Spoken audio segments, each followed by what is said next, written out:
Voy a presentar a Natalia, que tiene un máster de la Universidad Nacional Autónoma de México y un doctorado en musicología de la UCLA. Entre sus líneas de investigación se encuentran el papel que la música y la escucha juegan en procesos de conflicto y de diferenciación social y cultural. Recientemente estudia las culturas de la escucha y su relación con las subjetividades urbanas, con un especial énfasis en la música callejera y los músicos que la ejecutan. Es investigadora del Centro de Investigación en Artes y Humanidades de la Universidad Mayor en Chile, en donde coordina el núcleo de investigación de estudios sensoriales. Entonces le doy la palabra a Natalia. Hola, ¿qué tal? Muchas gracias, Laura, y a toda la red por la invitación. Me complace mucho estar con todos ustedes, con estos colegas, hablando de estos temas y decía yo hace unos minutos la oportunidad que nos brinda la situación actual para sacarle jugo a este diálogo transnacional, ¿no? Que está bien postergado, es muy necesario y que de alguna manera todos intuimos y sabemos, ¿no? Al escribir nuestros textos, lo relevante de esas conexiones, esos tránsitos, y no únicamente de personas, sino las mediaciones tecnológicas por las cuales todos estos músicos, intérpretes, cantautores nutrieron este movimiento que también es un ideal y una postura política, ¿no? Entonces, bueno, yo hace unos minutos también fuera del evento, digamos, en la sesión previa, hablaba yo de los intereses iniciales que me llevaron a escribir este artículo.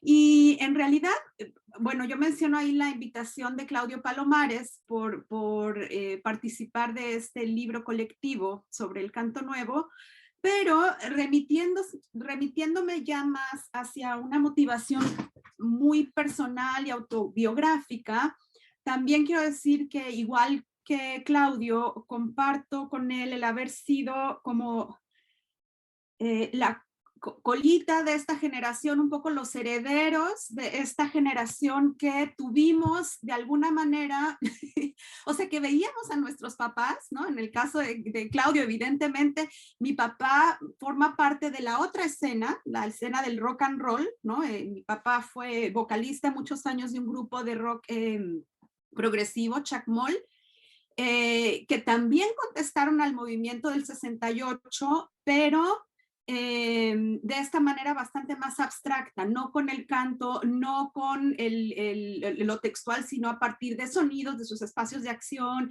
los hoyos funkis, etcétera, que también Jorge Velasco habla, ¿no? Entonces Jorge Velasco también fue partícipe de esa escena, y lo que ocurre en nuestro trayecto de vida en esos primeros años es que sabemos de lo rico de estas escenas musicales, lo relevante para la construcción de las subjetividades políticas y lo silenciado, el silenciamiento histórico de estas escenas, ¿no? Porque atravesamos por programas universitarios que jamás los mencionan, buscamos bibliografía que no existe hasta que nos vemos compelidos a ser nosotros quienes historizan y quienes lo escriben, ¿no? Entonces, eso es algo ya bien llamativo. Y en mi caso, mi elección, digamos, de hablar de Amparo Ochoa tiene mucho que ver con cómo su voz y su persona musical me introducen a mí a esta historia de México negada y silenciada, ¿no? Porque, bueno, ustedes saben que, o quizá no lo sepan, pero Amparo Ochoa tiene este libro para niños, para la infancia, que por supuesto formaba parte de mi repertorio y mi colección de discos de la infancia. Y aquí quiero destacar también el papel fundamental que jugó Radio Educación, justamente en el terremoto de 1985, cuando muchos nos quedamos en Ciudad de México sin oportunidad de ir a la escuela, un poco como están los niños ahora, ¿no? O sea, estuvimos muchos meses en casa y Radio Educación tenía una serie de programas, no sé si llamarlos educativos, no creo que haya sido solamente eso, pero era una contención afectiva emocional que Radio Educación cumplía con un programa que se llamaba De Puntitas y donde muchos de estos repertorios circulaban. Entonces, claro, eso abre un camino para explorar el pasado de México, que en mi caso fue remontándose hasta antes de la Revolución. Y ahí es cuando comienza a nacer mi conciencia política, ¿no? Todos en nuestra infancia tenemos un momento del despertar de la conciencia política, y en mi caso fue la convergencia justamente de el terremoto del 85, el movimiento magisterial que después es en el 88, y ahora que hace esta cronología, Claudio, con esta especie de último impulso del movimiento de la nueva canción, a partir de eventos que Radio Educación organizó en vivo en muchas plazas públicas, ¿no? Y entonces ahí yo como de primera mano conocí a estos cantantes, intérpretes, autores, y claro que el impacto, si bien era como muy natural para mí, dejó un fuerte impacto en conocer esta tradición de lo popular, lo histórico, y por supuesto lo contestatario, la ideología de izquierda, progresista, etcétera, ¿no?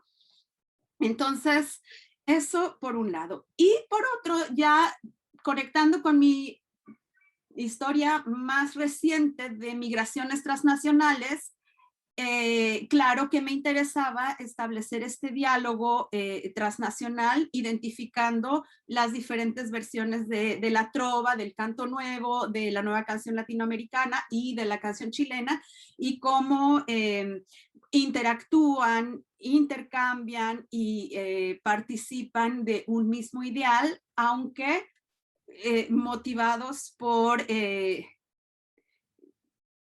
circunstancias distintas, ¿no? Y particulares, que es un poco lo que señalaba Claudio hace un rato.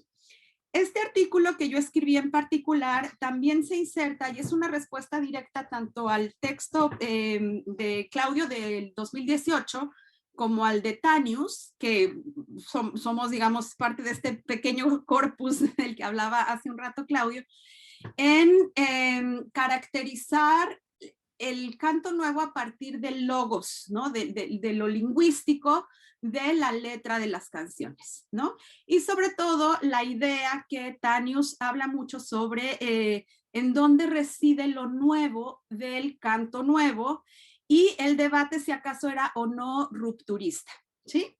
Y mi intención era un poco problematizar, no necesariamente contestar, sino problematizar la idea del rupturismo, dislocando desde el logos, ¿no? de lo literario, de lo textual de la canción, hacia el fonos, hacia en dónde se está poniendo el significado de lo popular, ¿no? Que finalmente es el mecanismo afectivo por el cual se interpela a las clases trabajadoras, a este escucha idealizado que es el pueblo, ¿no?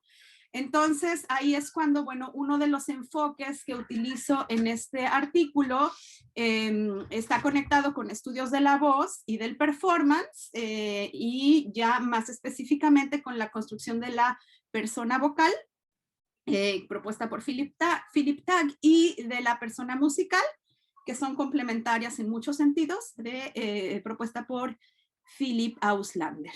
Entonces, la intención sí es deconstruir lo popular, lo supuestamente popular en la voz, a través de una valoración diacrónica que se remonta a una historia y a una tradición de lo popular en las artes escénicas, y muy en particular del teatro musical o teatro frívolo, que fue llamado en México, y lo sincrónico, que son todas estas otras escenas transnacionales de las que ya también nos ha hablado Claudio, y que efectivamente dialogaban unas con las otras, creo yo, por dos causas políticas basales, ¿no? Fundamentales. La primera, la Revolución Mexicana misma, que creo que ahí también reside parte de la complejidad de la que hablaba Claudio hace un momento, de caracterizar la postura política del canto nuevo con respecto al gobierno y al Estado, ¿no? Porque la Revolución Mexicana tiene orígenes y bases muy legítimamente socialistas, y los orígenes del PRI también lo son, ¿no? Y paradójicamente, bueno, se va justamente atravesando un proceso de putrefacción del partido oficial que lleva a esta situación tan compleja de entender qué papel ocupa el poder en el contexto mexicano cuando la trayectoria local es tan distinta de, por ejemplo, la de Chile o la de Cuba incluso, ¿no? Y el otro evento político importante es, por supuesto, la Revolución Cubana, que forja toda bueno, no solamente la Guerra Fría, sino toda una nueva, un nuevo contexto desde el cual nos definimos como latinoamericanos, ¿no? Y que remite, por supuesto, a los ideales tanto de Martí como del mismo Che Guevara, renovado en el contexto de la Revolución Cubana, ¿no? Entonces, bien, ¿qué enfoques utilicé? Bueno, estos dos a mí me parecieron, bueno, ya mencionaba primero el de persona musical y persona vocal en cuanto a lo performático, y sobre todo esta idea de las comunidades de práctica musical que están inspiradas en la noción de comunidades de práctica de sociólogo Etienne Wenger y su adaptación hacia lo musical por Aljibe Kenny, esta investigadora, que justamente habla de cómo a partir de tres dominios, ¿no? Que es el involucramiento mutuo en la práctica, ¿no? O sea, que se comparta un tipo de ideal que se lleve a cabo con ideas comunes. En segundo lugar está lo que ella llama joint enterprise, que es un proceso de construcción de comunidad en donde hay un ideal común o una causa, si no común, al menos parecida, y en donde ya en términos de lo musical hay un repertorio compartido. Entonces, esta idea de las comunidades de práctica musical me resultó muy sugerente para entender justamente los tránsitos, intercambios, influencias y todo ello cómo afecta en la construcción de las personas musicales de estos músicos y su adecuación a la performance vocal, ¿no? En el caso particular que yo abordé fue, claro, Amparo Ochoa a partir de un análisis muy atento de los fonogramas y de las performances y los personajes vocales que ella está creando a partir de un montón de modificaciones de su voz que me llamaron la atención desde muy niña, porque ella era además muy diestra en hacerlo, ¿no? Entonces,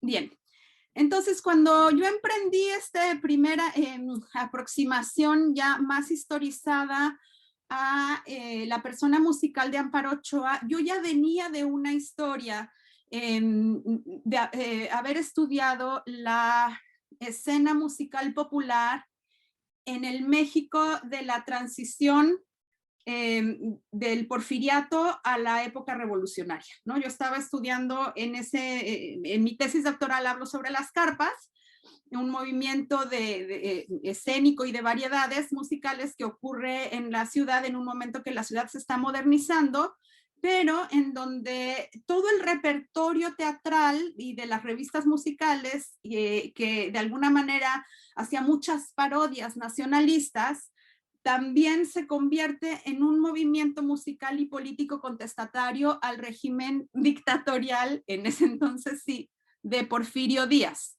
y sienta las bases para hacer una respuesta popular a las políticas gubernamentales que finalmente también son las bases afectivas de la Revolución Mexicana y de la música popular de la primera mitad del siglo XX. ¿Sí? Entonces, en eso estaba yo cuando, y claro, yo escuchaba mucho a las cupletistas, o las grabaciones de duetos de cómicos, ¿no? Los primeros fonogramas grabados por Columbia Records y Victor Records, Ábrego y Picasso, por ejemplo, que eran estos diálogos entre cómicos. Y me remitía mucho a esto que yo conocía de niña, ¿no es cierto? De repente decía, claro, es que lo popular de esta escena llamada canto nuevo, a mi oído no aparecía tan novedoso porque justamente está, o sea, quizás sí de niña, pero quiero decir ahora retrospectivamente como historiadora, decía yo, pues es que está ahí, ¿no? Ahí está el germen de esto popular. Y entonces, claro, lo que me interesó a mí fue ir identificando las comunidades de práctica musical con las que Amparo Ochoa tiene esa relación, en este caso, diacrónica, ¿no? Y hacia el pasado, y en donde se asienta lo popular, entre comillas quiero decir, deconstruyendo lo popular de su canto, en donde se afincan esas ideas de lo popular ligado por supuesto a la subjetividad de la escucha y a una trayectoria de entrenamiento auditivo para identificar ciertos estilos de canto y ciertos géneros también por supuesto musicales con lo que eran proyectos ideológicos de las clases trabajadoras, ¿no? Entonces, claro, ahí digo yo, la primera comunidad de práctica musical con la que Amparo Ochoa dialoga es con esta música popular de fines del siglo XIX, de ahí nutre gran parte de su estilo, perdón, y también hay gestos muy camaleónicos, llamo yo en el artículo de Amparo Ochoa, de imitar estilos vocales, ¿no? En este caso de las cupletistas, pero lo hace también posteriormente imitando muy fidedignamente a Violeta Parra, por ejemplo, ¿no? Y eso ahí es cuando yo hablo de la participación en una segunda comunidad de práctica musical, que es la que tiene que ver con la música de protesta transnacional en el contexto, bueno, digamos que en Chile coincide con la Unidad Popular, pero también en Estados Unidos estaba en curso con Joan Baez, con Guthrie, con su propio momento, digamos, en donde también hay un rescate de lo... Puede ser folclórico, tradicional, en cada país significan cosas distintas, ¿no? Es decir, ahí en México, por ejemplo, lo folclórico no fue tan transparentemente adoptado porque ya había habido una cooptación del Estado del folclore y entonces muchos artistas optaron por el término tradicional que remite más a las historias justamente populares y no a las creaciones del Estado de lo folclórico que tuvo sus máximas expresiones, por ejemplo, en la danza, ¿no? La danza folclórica, etcétera. Entonces, ahí siempre yo he entrado mucho en conflicto con el término folclore cuando se le usa de manera equivalente, por ejemplo, en Chile y en Argentina, a cómo se le usa en México, que no es exactamente, no admite superposiciones, ¿no? Necesariamente, no son completamente similares. Pero en esta segunda comunidad de práctica musical es que encuentro que Amparo Ochoa, primero esto, bueno, la primera comunidad, me salto un poquito, o regreso. Y la segunda comunidad, ahí Amparo Ochoa, espérenme un poco. Aquí no. Ya. En la segunda comunidad, claro, Amparo Ochoa ya entra en contacto con esta escena latinoamericana y empieza a hacer suyos muchos de los repertorios de, claro, de esta comunidad y a ensayar también en los estilos del canto y en las nociones vigentes o propias de lo popular. Déjenme ver, este link no está activo, pero aquí lo voy a pasar para acá. Ahí yo analizo una interpretación que yo llamo muy camaleónica que Amparo hace de Para Bienes al Revés, que aprendió muy probablemente de una grabación de Violeta Parra. Ahí va. Esta canción pertenece a las recopilaciones que hiciera Violeta Parra, canción de Chile. El ritmo se llama Para Bien y la canción se llama La Carreta en Flora.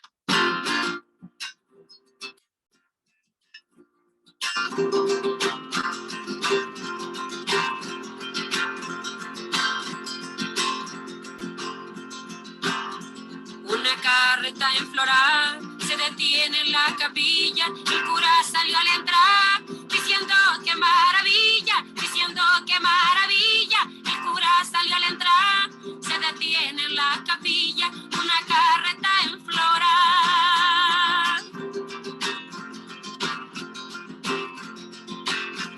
A las 11 del reloj entran los novios del brazo, se le llenaron de arroz el sombrero y los zapatos, el sombrero y los zapatos, se le llenaron de arroz, entran los novios del brazo a las 11 del reloj.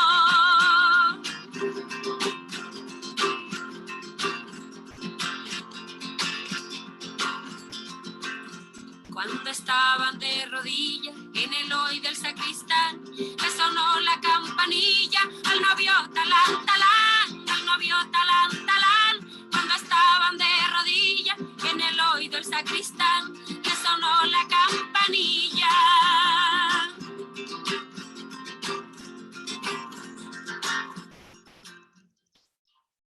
Bueno, voy a parar aquí para no demorarme mucho, pero algo que me llamó particularmente la atención en esta interpretación de Amparo Ochoa,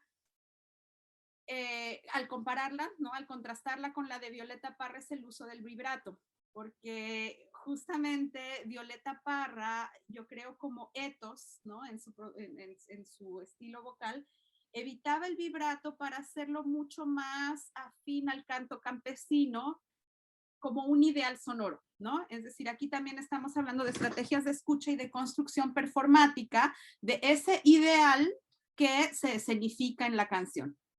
Y que pese a lo exitoso del estilo, ¿no? Cómo reproduce Amparo Ochoa el estilo del canto con el acento chileno, ¿no? Que lo reproduce con la elisión de ciertas sílabas, ella sí le pone el vibrato. Y ahí me preguntaba yo, bueno, ¿por qué lo hace, no? ¿Qué hay? Y creo que tiene mucho que ver con dos razones. La primera es el proceso de entrenamiento vocal de Amparo Ochoa en el bel canto a partir de su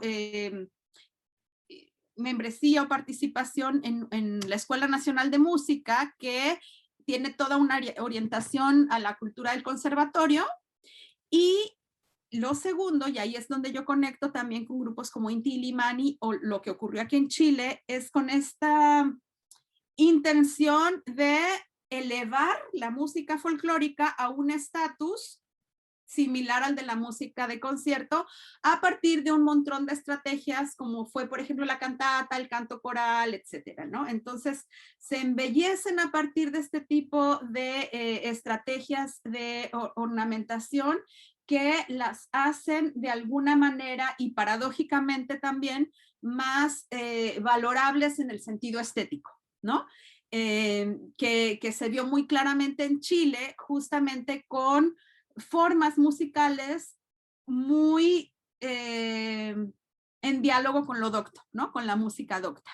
Entonces, ahí yo creo que hay una paradoja interesante con respecto a cómo se está trabajando lo popular entre el ideal, o sea, digamos, el cisma que hay entre el ideal y la práctica, la materialización de esa práctica, ¿no? Cómo se verifica ya en cuanto performance. Pero bueno, yo hablaba, bueno, que en la primera comunidad de práctica musical situada en México, Amparo Ochoa tuvo modelos muy fuertes de mujeres intérpretes que también participaron de estas ideologías de izquierda, y aquí estoy hablando principalmente de Concha Mitchell, que era escritora, compositora, también maestra rural y miembro del Partido Comunista en México, y de quien Amparo Ochoa también toma algunas piezas musicales para interpretar. Y Lucha Reyes, que es quizá con quien más frecuentemente se ha asociado la voz de Amparo Ochoa y el estilo performático, por una razón que yo creo que es muy evidente, y es que Amparo Ochoa, tanto como Lucha Reyes, Elisa Berumen, que por acá había yo puesto, una cómica una comediante de los años 20, y Lidia Mendoza, son todas estrellas musicales de la cultura de frontera. Entonces hay una tradición arrastrada en su canto, en su performance vocal, ligada con la cultura de frontera y por supuesto anclada en el conflicto identitario de ser fronterizo, ¿no? De ser mexicano del norte o de ser, que no son mexicanas capitalinas, pese a que están inmersas en la historia y, por ejemplo, en el caso de Amparo Ochoa, pese a que participó de gran parte de la historia de post-68, sus primeras formación musical, participación musical, está nutrida por toda la cultura de la frontera y de alguna manera asociada a la idea de la marginalidad, ¿sí? Entonces, eso creo que es muy importante también con por ejemplo, las asociaciones, no, me salté un poquito de eso, pero de la voz de Lidia Mendoza, que también comparte mucho repertorio con Amparo Ochoa, y su identificación con ser la cancionera de los pobres o la voz de las clases trabajadoras, etcétera, ¿no? Entonces, Natalia, disculpa, solo para recordarte que quedan 5 minutos. 5 minutos. Aquí solamente para señalar y enfatizar justamente cómo esas ideas y esos ideales contestatarios que remitan a lo marginal, a la voz de los trabajadores, tienen una historia muy propia que después se ensambla muy bien con las luchas de los años 70 en el contexto de las dictaduras latinoamericanas, del exilio, etcétera, ¿no? Bueno, acá hablaba yo de la segunda comunidad. Aquí, bueno, es una cita de Jan Fairley que ella ya había identificado bien como parte del ideal y del ethos de esta canción es justamente que se definen progresivamente una lucha de clases que también se actúa vocalmente y musicalmente en el canto, ¿no? Es decir, hay muchos marcadores musicales, estilísticos y vocales que actúan ese conflicto de clases. Y hay muchos ejemplos en la fonografía de Amparo Ochoa. Una de ellas es la letanía de los poderosos, de la autoría de Gabino Palomares, y aquí hablo yo en particular de una versión con arreglo orquestal de Óscar Chávez, en donde todos estos personajes instrumentales, vocales, justamente refuerzan esa idea de la lucha de clases, ¿no? Y bien, aquí lo que señalo es que esta segunda comunidad de práctica musical fue crucial para elaborar una sensación de estar juntos, una comunidad cuyo ethos político se contextualizó en los efectos políticos de la revolución cubana, pero que tenía ya firmes bases en la revolución mexicana. Este ethos se transmitió a través de lo textual y lo performativo, y enseñó a los cantantes cómo ser latinoamericano en el contexto de la Guerra Fría, y claro, forjando estas actitudes antiimperialistas, contestatarias, etcétera, de las que ya nos habló Claudio, ¿no? Y estas, bueno, son las dimensiones, el involucramiento mutuo, un ideal común y repertorio compartido. Esto, bueno, tuvo un impacto grande tanto en la conducta en escena de Amparo Ochoa, en su vestuario, en el diseño visual de sus discos, la elección de sus foros, su manera de interactuar con el público, y también en cómo el evento performático en el momento de escucha, cómo eso incidía en las maneras de recibir su voz e interpretar su papel, ¿no? El papel de esta mujer dentro del conjunto, tanto del canto nuevo mexicano como de la escena transnacional de la nueva canción. Y finalmente, la tercera comunidad de práctica musical estaría integrada por sus contemporáneos, sus amigos más cercanos y colegas, sobre todo con las personas con quien colaboró, interactuó, grabó. Seguramente, acá quizá Claudio tenga más información, seguramente componían incluso en conjunto algunos aspectos de las canciones.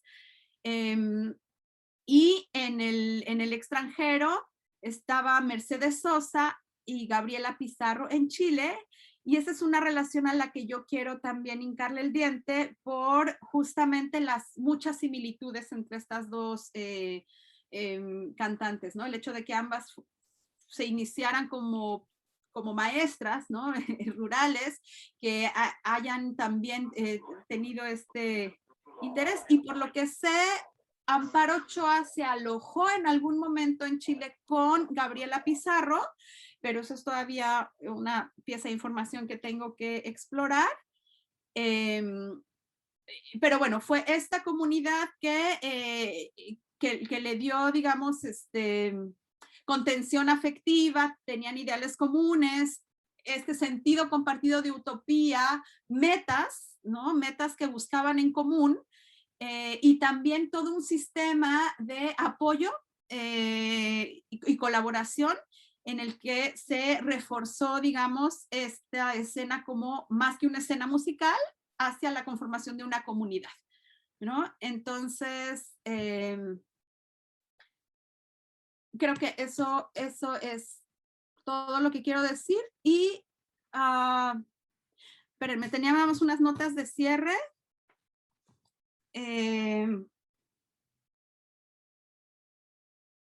No, ahí cierro, porque estas fueron las que dije al inicio. Así que gracias. Gracias, Natalia.